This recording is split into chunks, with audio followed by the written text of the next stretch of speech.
And what I'm challenging us to do here is sit with the energy, sit with the embodied experience versus what the mind wants you to do. We started with, what does your mind want you to do? Once you figure it out, is it anxiety, is it intuition? Can I trust myself? Can I not? Am I okay? Am I not? I've figured out. I'm challenging you to do basically the opposite of that and actually move with this energy of doubt and let your body be what starts to shift you instead of the mind. We know what the mind does.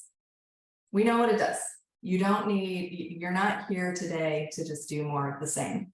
Or maybe you are. And if you are, I'm going to challenge that.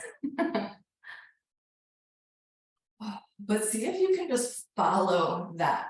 This is the kind of thing that the mind will be like, that doesn't make sense. Why are we doing this? How is shaking going to help me stop comparing my partner to these other people that I see? Right? And so we're trying out a new pathway here of actually working with the energy of the doubt, trusting our bodies to lead the way, even if the mind doesn't quite get it, if it doesn't make logical sense.